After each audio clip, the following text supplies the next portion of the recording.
There are winters a man remembers not for what he endured, but for what he witnessed from the safety of his own porch, and the winter of 1884, in the high plains of Wyoming, was one of those. It was the winter that taught the town of Sweetwater Bend what it had spent 3 seasons refusing to learn, and it taught it through the quiet hands of a woman most of them had already decided to forget. The widow Marston bought the cabin in September, when the cottonwoods along the creek were just beginning to turn, and the price she paid for it became, for a while, the favorite piece of gossip at the general store. $3.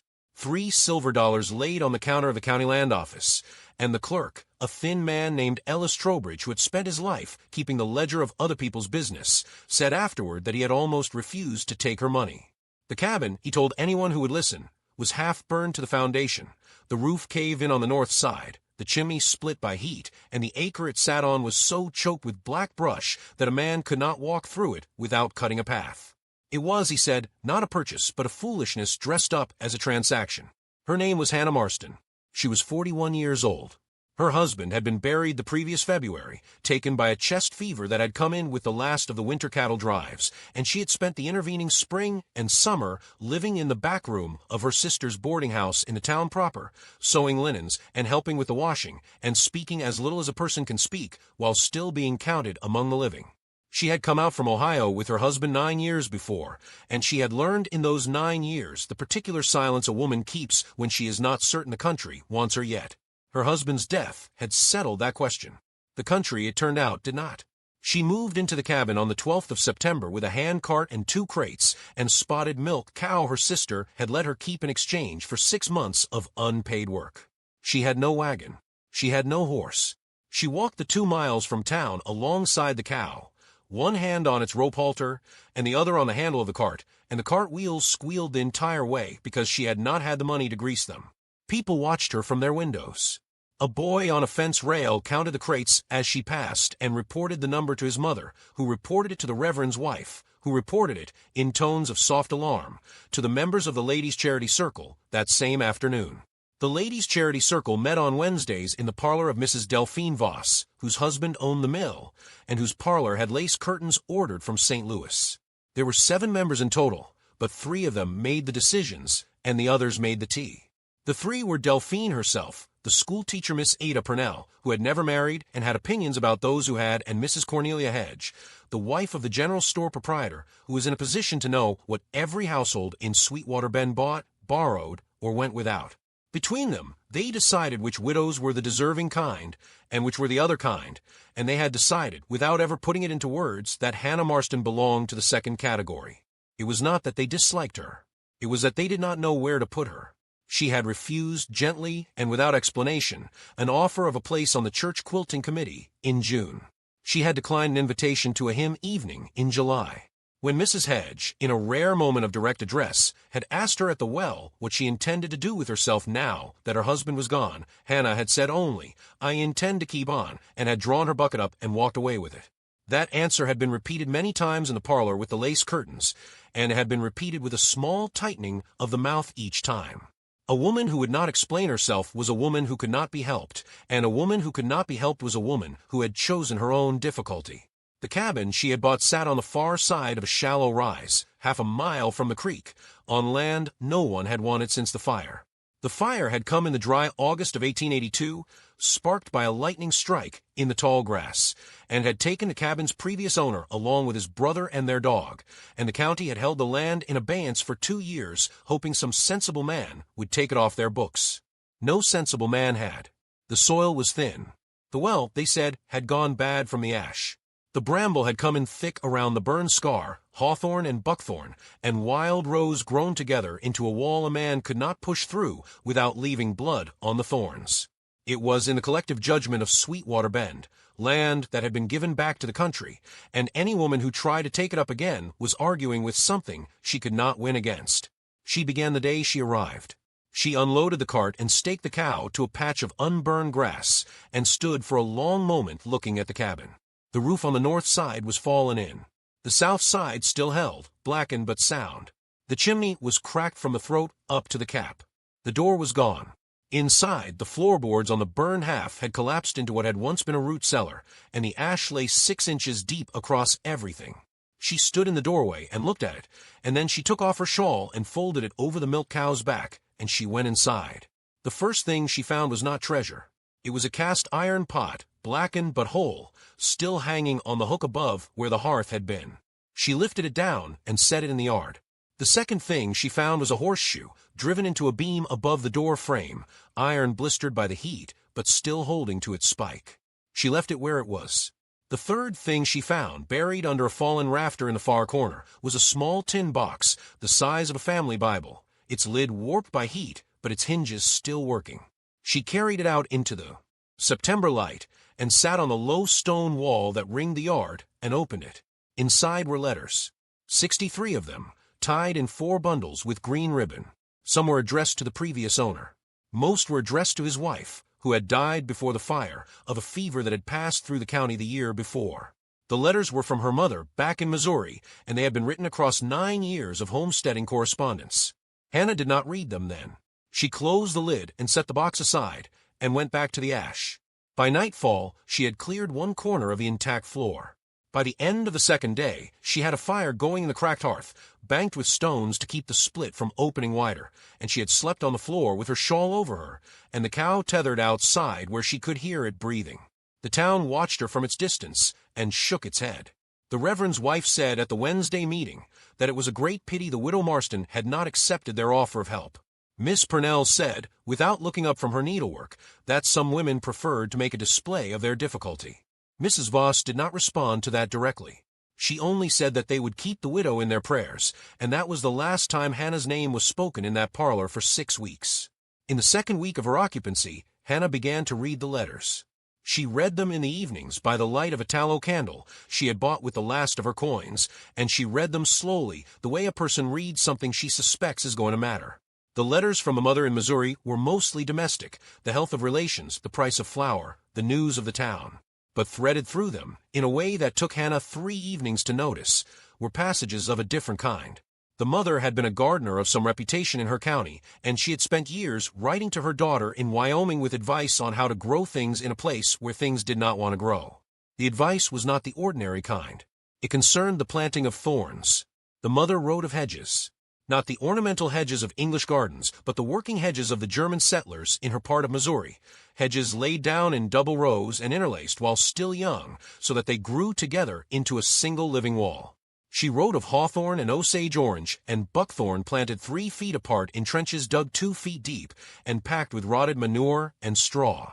She wrote of the way a properly laid hedge would break the wind at ground level and hold the snow in drifts on its leeward side, so that the ground behind it stayed warmer through the winter by as much as 10 degrees.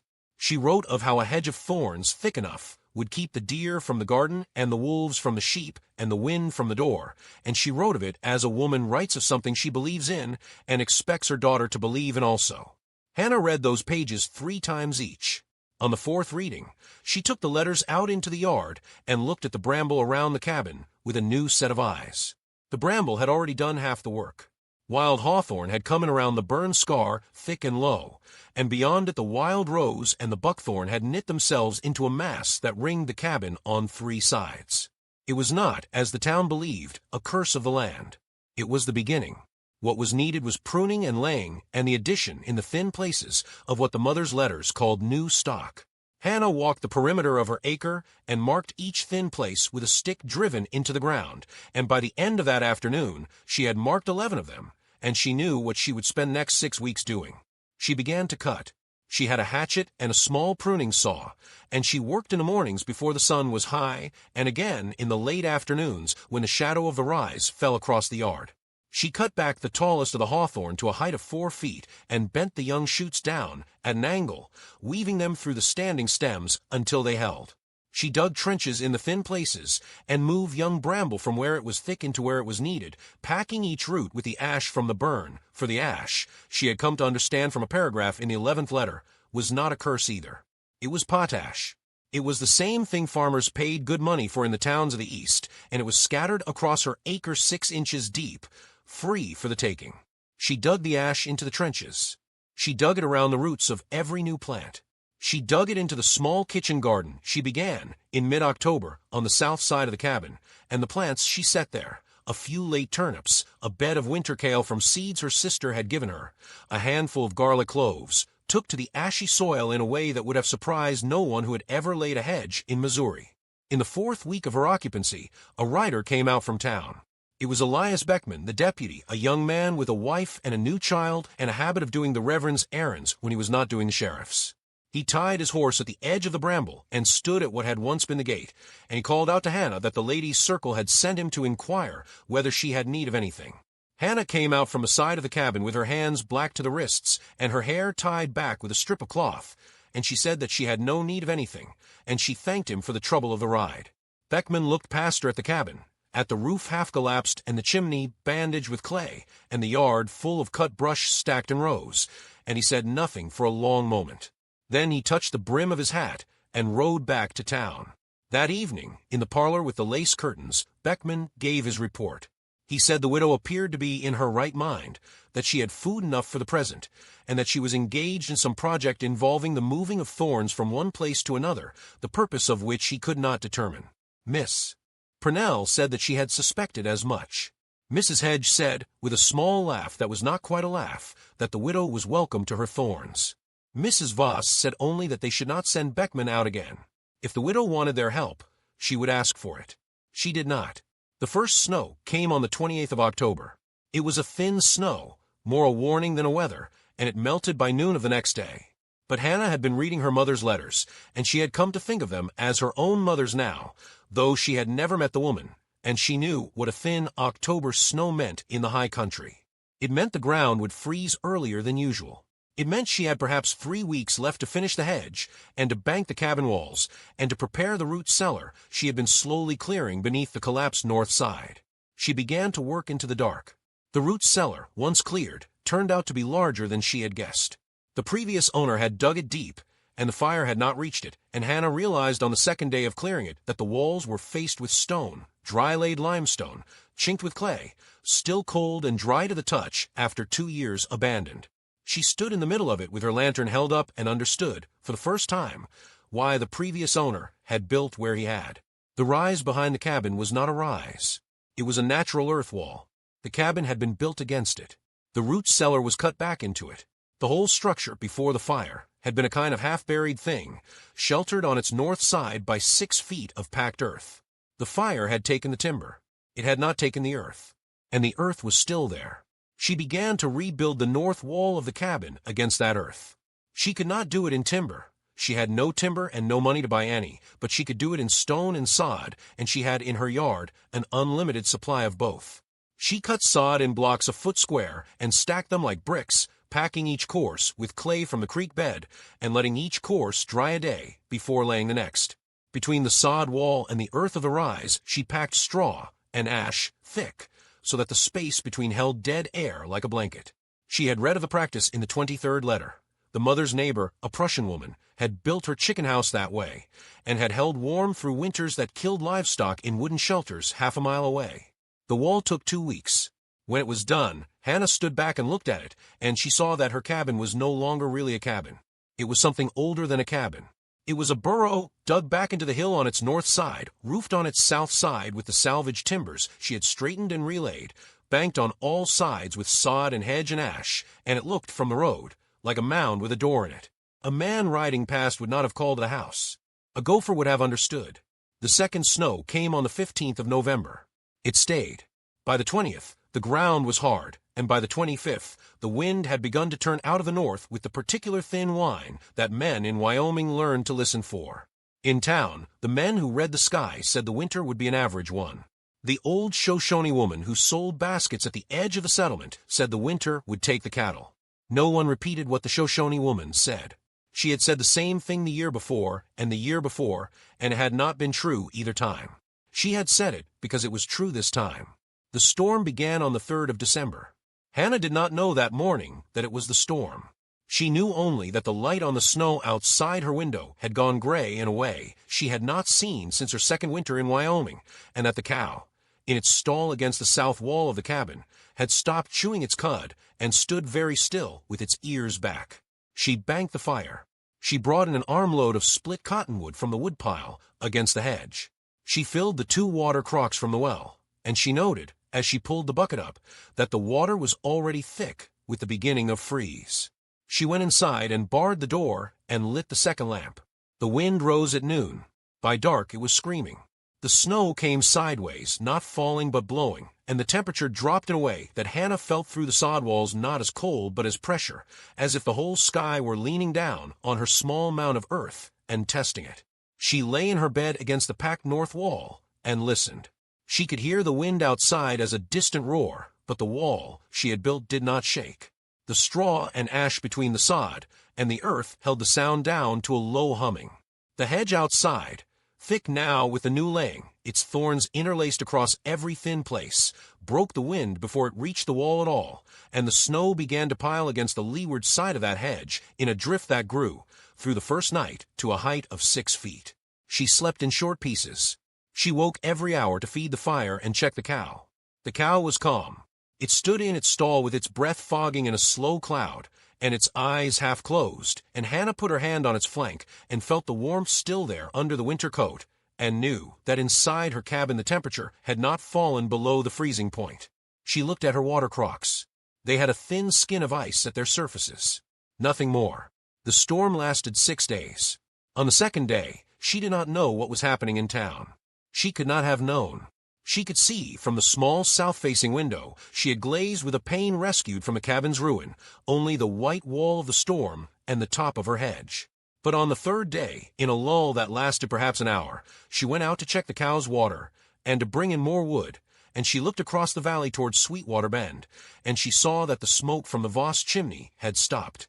The Voss house sat on the hill above the mill, and its chimney was tall enough to see from her yard on a clear day. It had been smoking. That morning, it was not smoking now.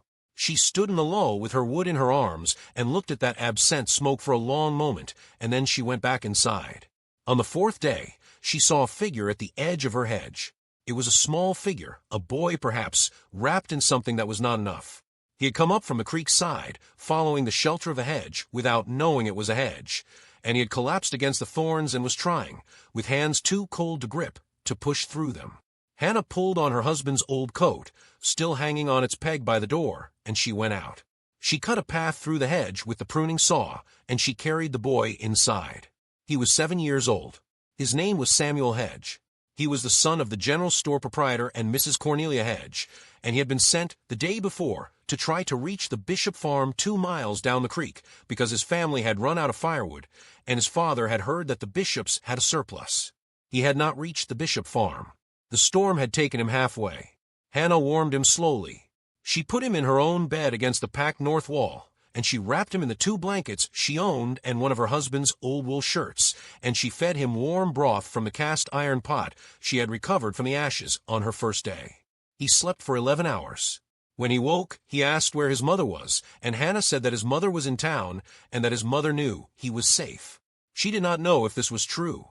She only knew that saying it was the right thing to say. On the 5th day, the storm eased. On the 6th, it broke. On the 7th, Hannah opened her door and looked out on a world made new and white and very still, and she saw that the snow had drifted around her cabin in a great smooth curve, following the shape of the hedge, and that the drift on the north side of her hedge was higher than the top of the hedge itself. Her cabin sat in a pocket of clearer ground on the leeward side, and the air in that pocket was, if not warm, at least not the air of the storm. The cow was alive. The boy was alive. The fire had not gone out for 6 days. She strapped on her husband's snowshoes, and she took the boy on her back, wrapped in the wool shirt and one of the blankets, and she started for town. It was slow going. The drifts were deep, and the crust was not yet hard, and she broke through to her knee with every third step. But she was strong, and the boy was small, and by the middle of the afternoon she had come down the last rise into Sweetwater Bend, and she saw what the storm had done to the town. The Voss house had lost its roof. The mill was standing, but its wheel was frozen solid to the axle. 3 of the outer cabins had collapsed under the weight of the snow, and one had burned when a family had tried to keep warm by feeding their stove past its capacity. The Hedge house was standing, but its chimney had cracked and smoked into the parlor, and Mrs. Cornelia Hedge had been sitting for 2 days at her front window with a shawl over her shoulders and her hands pressed to her mouth, watching the road for a boy who did not come. When she saw Hannah at the top of her rise, with the small shape on her back, she went down on her knees on the frozen ground in front of her own porch, and she did not get up until Hannah had reached her and put the boy in her arms. Hannah did not say anything then. She only touched Mrs. Hedge on the shoulder once, and then she went to see about the others. Over the next 3 days, she walked from house to house. She did not lead a delegation. She did not announce herself. She went to the collapsed cabins and helped dig out what could be saved. She went to the Voss house with an armload of straw and clay and showed the Voss's daughter-in-law how to seal the broken roof with sod cut from beneath the snow, the same technique she had used on her own north wall. She went to the Bishop farm and found them alive but low on food, and she went home and came back with a sack of turnips from the small garden that had survived beneath the drift, and she left the sack on their porch without knocking. She said very little to anyone. There was nothing to say that Winter had not already said. In the second week of December, the Ladies' Charity Circle met again in the parlor with the lace curtains. There were 3 women there instead of 7. Mrs. Voss's parlor was cold. The fire in her main chimney had been condemned by her husband as unsafe until spring, and they were burning wood in the small hearth of the sewing room instead. Delphine Voss sat with a shawl over her shoulders that had once been fine and was now merely warm. Cornelia Hedge sat with her hands folded in her lap and her eyes on the floor. Miss Ada Purnell sat with her needlework in her hands, but did not work at it. They did not speak for a while of the widow Marston. They spoke of other things. They spoke of the damage to the mill, and the count of the lost cattle, and the news from a county to the east, which was worse than the news from Sweetwater Bend.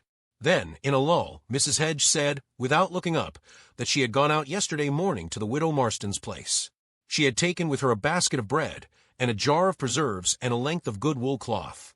She had knocked at the door. The widow had opened it and had thanked her for the visit and had accepted the basket and had asked her, in a plain and unhurried voice, whether her boy had recovered. Mrs. Hedge had said that he was. Mrs. Hedge had then said, and she said it now to the 2 other women in the parlor with the lace curtains, that she did not know how to thank a person for what the widow Marston had done. She said she had waited, standing on the widow's threshold with the empty basket handed back to her, for the widow to say something that would make the thanking easier. The widow had not said anything. She had only looked at Mrs. Hedge for a long moment with a kindness that was not warm and not cold, and she had said at last one sentence. The sentence was this: "There's soup on the stove. Come in and eat, and then we can talk about spring."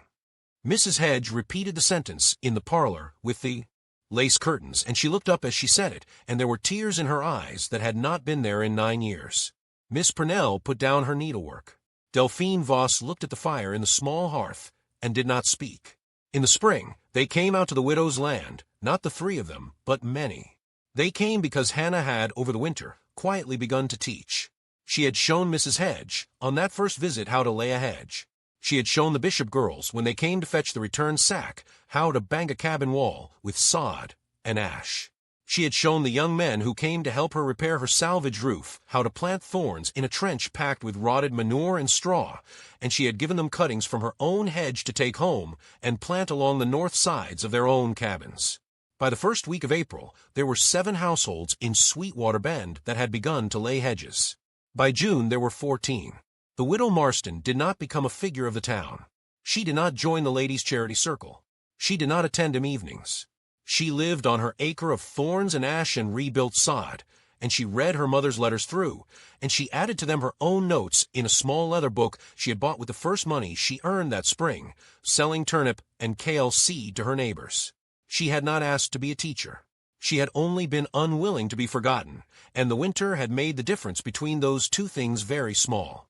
Ellis Trowbridge, the county clerk, was heard to say the following spring that he had been mistaken about the widow Marston's purchase, and that a man in his position ought to be more careful about what he called a foolishness. This was as close as he came to an apology, and it was closer than most men in the county ever came to any admission of any kind. The cabin she had bought for $3 stood for 41 years. It stood through the winter of 1886, which killed a quarter of the cattle in the territory, and half the settlers who were living in what they called cabins, but were only wood boxes with a fire in them. It stood through the winter of 1888, which was called in the histories the Great School Children's Blizzard, when the children of Nebraska and Dakota were caught on their walk home from school, and many of them did not come home. It stood through the centuries turning. It stood until a grandson of Cornelia Hedge, who had bought the land from Hannah's estate after her death in the summer of 1925, tore down what was left of the sod walls to build a modern frame house on the foundation. Even then, the hedge remained. The hedge is still there.